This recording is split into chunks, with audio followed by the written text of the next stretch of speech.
Hi guys, and welcome to another episode of Kabir Considers. In this video, we're going to react to the top 10 dirtiest players in NBA history.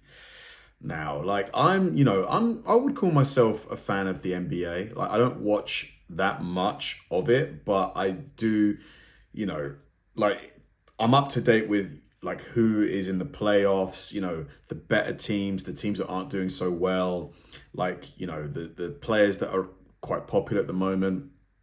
So I do have a good understanding of it, but in terms of the historical players, I don't know that much. I watched The Last Dance, and Dennis Rodman was someone who was very combative. He was a very, very, very good defensive player, but I imagine a lot of his opponents probably would call him a dirty player.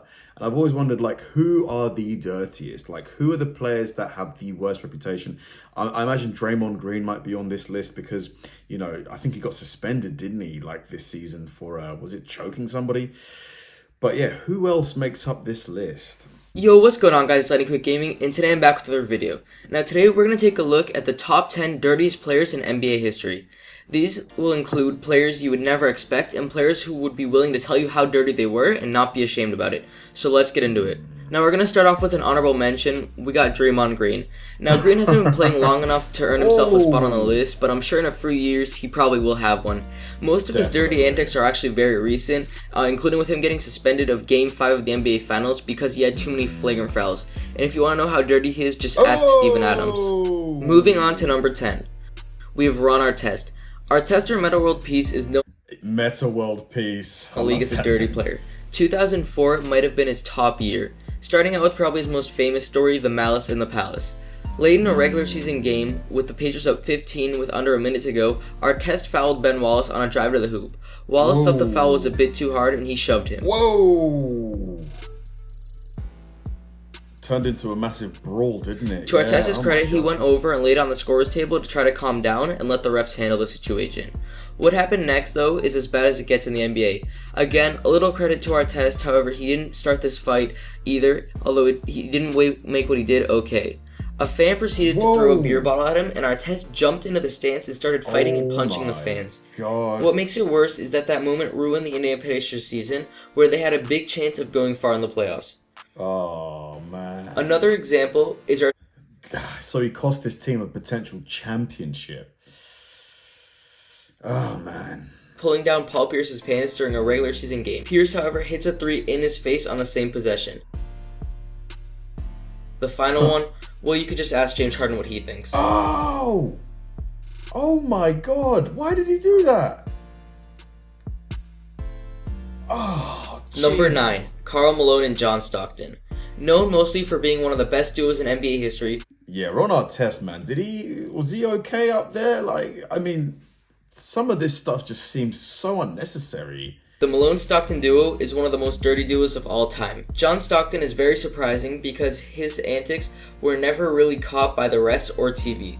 Stockton got under the skin of so many opponents by scratching, clawing, and pulling their jerseys. He made grabbing jerseys without the referee seeing it an art.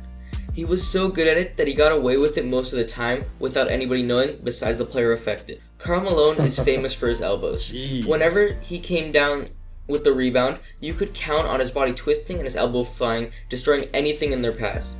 So many NBA players got hit with the Karl Malone. In 1988, he left a young Michael Jordan lying on the ground in pain with a vicious elbow. In 1991, when Isaiah Thomas tried to penetrate on a drive, Malone attempted to block the shot, but gave Thomas 40 stitches in his eye instead. Boom! Oh my God. Number 8. Kobe Bryant. Whether you like him or not, Kobe Bryant will go down as one of the greatest players in NBA history. He very rarely, if ever, gets intimidated. Bryant's foul rate doesn't just indicate how dirty... Jeez, man. Kobe was just different. Like that clip right there. Jeez. I would wager 99.9% of humans would flinch there. He very rarely, if ever, gets intimidated. What the hell? Bryant's foul rate doesn't just indicate how dirty he was, because most of what he does, he just gets away with it. What annoyed opponents most about Kobe is that he frequently got foul calls when he initiated the illegal contact. Kobe is known to hitting someone in the face with the follow-through on his jump shot, or elbowing someone in the throat, trying to make room for a shot. His fans will tell you it's just incidental contact, but everyone knows better. Just look at Dirk getting slapped on a Bryant drive, and Kobe got the foul call. but I'm still waiting for someone to tell me how Bryant got away with the elbow on Mike Bibby. Number 7, Rick Mahorn. Though he wasn't the worst defender on the Pistons bad boys teams of the 80s, he made sure to make his fair share of contact. Mahorn believed in the no soft fouls rule, and when he was known for making all of his 6 fouls count. He did everything and anything to create contact in the paint. Some players are just soft by nature and resist contact, not looking at you, Anderson Varejao, but the big man in Detroit was anything but tissue paper. Some even nominated Mahorn as the baddest boy of them all, and it is said that he paved the way for Dennis Rodman. Number 6, Rasheed Wallace. Sheed being on this list shouldn't surprise anyone. He got 317 technical fouls in his NBA career, which is an NBA record. And in 2001, he got called for 41 technical fouls, which is 1 in every 2 NBA games, another NBA record. Rasheed even got ejected for intimidating a ref and not saying anything. He took trash talk to a whole new level, and then when he got his technical foul, he would whine and keep on whining. During the same time, he was dishing out cheap shots, the reason behind a good number of his technicals. When you get a technical foul, do you have to take a timeout then? Do you have to sit on the sidelines for a few minutes or something? If you ask Wallace, he would tell you that he never committed a foul. Number 5, Charles Oakley. When you played against Charles Oakley, you knew what you were getting yourself into, a physical war. His dirty play came from the fact that he wasn't afraid of delivering any foul, and he wasn't afraid to fight. To Oakley, it didn't matter if you were the guy at the end of the bench or if you were Michael Jordan. If you drove to the hoop, Oakley was there to lay you out. He was known around the league as a dirty player who backed down from nobody, and probably would be offended if he knew he didn't make the list. Oakley's physical play wasn't just limited to the regular season. That was a suplex. Oakley and Charles Barkley got in a fight during the 1996 preseason game. Oakley never saw a foul that he didn't like. There wasn't a foul that was too hard for him. Just look at a fight he got in with Xavier McDaniel. Oakley has repeatedly complained about the softness of today's NBA and has even hinted at coming back to toughen it up a little bit. If there was ever a player not to be messed with, it was Charles Oakley. Number 4, Dikembe Mutombo. I feel like some of these players probably should have got into a contact sport, maybe football, American football, or maybe even UFC or something. A lot of them seem to have this internal rage in them that they just can't help but release on the court. Dikembe is mostly known for his shot blocking ability and his finger wave trademark. And the finger wag. However, he had what you would call a talent at injuring people. Victims of Mutombo include names like Jordan, Ewing, LeBron, Billups, and even Charles Oakley himself. He was so talented at hurting people, his Rocket teammate Yao Ming sarcastically said that Mutombo should be held out of Houston's practices. ESPN even compiled a list of 25 injuries caused by the man. Just listen to some of these. He broke 5 players' noses during his career, including Ray Allen and Jason Williams. He gave Chauncey Billups and Charles Barkley 4 stitches each, and Ricky Pierce received 12. Number 3, Dennis Rodman. Rodman is known for 2 things, defense and rebounding. He was willing to do anything to protect the rim and grab every rebound. He was undersized, but that didn't matter to him, as he used every tactic possible to gain advantage. He used elbows, fingernails, teeth, and whatever he could to try to gain his advantage. He would push and grab until you had no desire to get rebounds anymore, and he would take all of them. Rodman was so crazy that he headbutted referees and even kicked a cameraman. Why did he just kick the cameraman? The guy's just doing his job. Oh, chill out, bro. I guess his 5 rings are a symbol to it being worth it, though. Number 2, Bruce Bowen. Bowen became one of the all-time great defenders, but he was also very dirty doing so.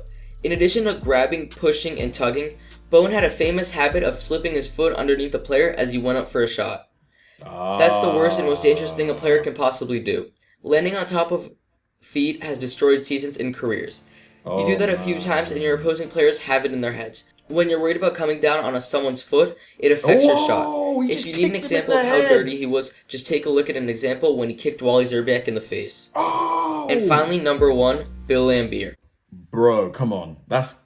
Come on. Why was your foot that high? I'm sorry. Get him out, man. Ejection. I'm sure a lot of you guys were expecting Bill Laimbeer and waiting for his appearance on the list. Well, here he is. Laimbeer, along with Rodman and Mahorn, made up the physical side of the bad boy Pistons. However, Laimbeer was the dirtiest. He was physical, he took cheap shots, and he wasn't afraid to flop on the play.